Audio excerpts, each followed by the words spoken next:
Saya mau bertanya, apakah benar ada penyakit yang dikirim oleh seseorang? Kalau ada, bagaimana cara mengatasinya? Penyakit kiriman. Pakai apa kirimannya? Pakai pos apa? Penyakit dikirim melalui pos. Racun dikirim bisa. Kalau racun dikirim melalui pos, taruh di roti, kemudian rotinya dimakan, itu kiriman racun, itu bisa. Kalau penyakit dikirim mungkin maksudnya sihir dan sebagainya. Orang beriman tidak usah takut sama sihir. Kita diajarkan Nabi, memang ada orang menyihir. Tapi jangan segala sesuatu dihubungkan sama sihir. Kadang ada bunga di depan tokonya langsung katanya sihir. Itu orang jatuh bunganya, beli di pinggir jalan jatuh di situ. Orang kok hidupnya tak sihir, terus dikit-dikit sihir. Itu juga nggak benar. Kalau Anda punya wirid, zikir, tidak usah takut dengan sihir. Baca Muawwidzatain, Qul a'udzu birabbil falaq, Qul a'udzu birabbin nas, ayat kursi sebelum tidur. Rutinkan itu semuanya. Kalaupun menimpa Anda sihir, tidak akan lama, dia akan mampir saja dan pergi. Dan Nabi pun pernah kena sihir, tapi tidak akan mempengaruhi kepada wahyu. Nabi kena sihir, dijelaskan. Tapi Nabi kena sihir ya tidak akan berpengaruh. Dan Nabi tidak dikit-dikit sihir, tidak begitu. Maksudnya mungkin begitu tuh, ada orang ngirim penyakit, ngirim sihir tuh. Sihir ada, Al-Qur'an disebutkan. Qul a'udzu birabbil falaq min syarri wa min syarrin naffatsati fil 'uqad. Wanita-wanita pensihir yang biasa meniupkan di kintal ikatan-ikatan, itu ada sihir untuk dikirim penyakit. Ada. Cuman sebagai orang beriman, itu ayat itu untuk menolak itu. Nah, saya baca terus tapi kena. Kamu bacanya benar, tapi kamu juga percaya. Lebih yakin dengan dukun. Gimana enggak kena sihir kamu itu? Kan gitu. Jadi apa yang dari Nabi harus kita yakin lebih dahsyat, lebih hebat. Enggak usah mikir dikit-dikit sihir, dikit-dikit sakit, pusing dikit katanya.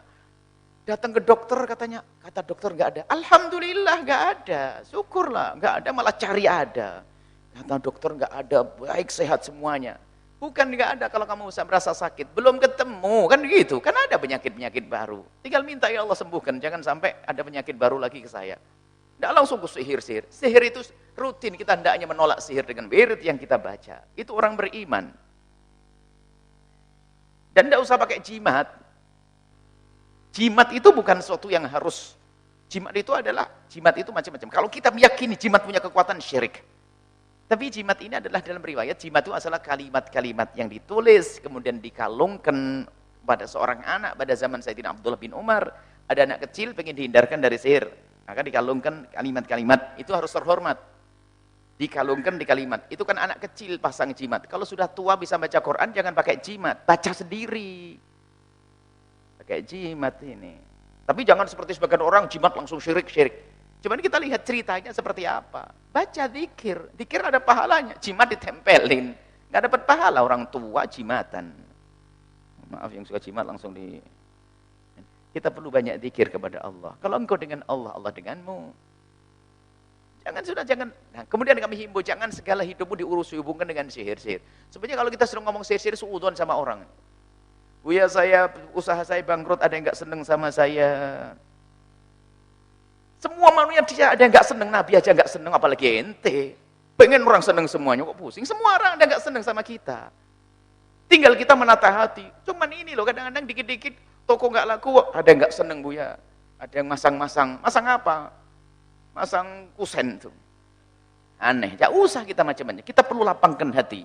Prasangka baik kepada siapapun. Punya masalah datang ke dukun. Anak hilang ke dukun. Dibilang ke sana, pas lagi. Namanya yang dukun ngira-ngira, kan namanya ngira-ngira ya kadang pas, kadang enggak. Ngira 100 kali enggak benar, gara-gara benar sekali dianggap benar nih. Katanya ustadz lagi, ini kan problem kayak gini nih misalnya, enggak boleh. Jangan sedikit urusan sama aneh-aneh begitu. Kita dengan Allah, ada zikir. Masih pakai jimat? Untuk anak-anak boleh. Ada ngambil keberkahan ayat Quran yang ditempelkan di rumah. Bukan satu yang salah, tapi harus zikir juga dong. Ada orang kemana-mana minta jimat, pernah zikir enggak? Ya ini salah, bukan itu. Kita perlu zikir. Tapi saya tidak bisa apa, zikir masa qul huwallahu falaq nggak bisa hafal. Hafal wallah, la ilaha illallah 1000 kali, salawat 1000 kali, itu saja yang bisa. Kita harus benar zikir yang rutin, dan itulah yang akan menjauhkan dari gangguan yang tidak terlihat. Jadi gangguan di rumah kita itu ada dua, yang terlihat dan yang tidak terlihat. Yang terlihat adalah datangnya maling, itu sudah selesai, CCTV beres, satpam beres. Tapi yang tidak terlihat ini adalah waswasnya syaitan dan sihir tadi. Yaitu waswas syaitan itu menjadikan kita hobi maksiat, melakukan keharaman, sama istri emosian. Nah ini waswas syaitan. Cara mengusirnya apa? Usir syaitan dari rumahmu dengan memperbanyak baca Al-Quran di rumah, baca zikir, itu beres. Ya, baik. Jadi ada benar kiriman itu ada, tapi kita tidak boleh menghubungkan semua kehidupan kita dengan seperti itu. Yang dohir jalani dulu. Kalau sakit ya pergi ke dokter. Jangan sampai anti dokter ya. Dokter itu adalah termasuk ahli dzikir yang disebut dalam Al-Quran. Fas'alu ahla dzikri in kuntum la ta'lamun. Kalau tidak dokter, pokoknya orang ngerti. Bukan orang yang suka ngarang ya. Oh, sakitmu begini, wah ya, harus suka ngarang. Datang mana? Dokter itu ilmu kedokteran juga ilmu yang dipelajari dengan benar. Kalaupun ternyata di situ ada dokter yang bohong, bukan salahnya ilmu kedokteran, salahnya yang bohong itu. Ilmu kedokteran itu tentang dosis obatnya juga jelas. Dan itu termasuk tibbun nabawi, termasuk minum madu jelas Nabi melakukannya, habbah sauda iya. Cuman jangan sampai ada kesombongan di antara kita yang sudah biasa pakai tibbun nabawi, habbah sauda, ke dokter nggak mau, akan mencaci maki dokter. Kok itu mencaci maki? Nabi mengajari kita belajar dengan siapa saja, apalagi ini urusan zahir, hendaknya kita serahkan kepada ahlinya. Dan juga dari pihak kedokteran pun harus benar-benar melirik apa yang datang dari Nabi. Kalau sudah Nabi menyebutkan, Nabi tidak berucap dengan hawa nafsu, wahyu, pasti istimewa. Kalau ternyata belum menemukan hikmah di balik obat yang disebutkan Nabi, itu bukan karena yang disebutkan Nabi tidak ada faedahnya, tapi kita belum paham, belum bisa menjangkau faedahnya dari apa yang dilakukan Nabi. Seperti itu, insyaAllah ya. Bebas sihir, insyaAllah. Allahu a'lam bissawab.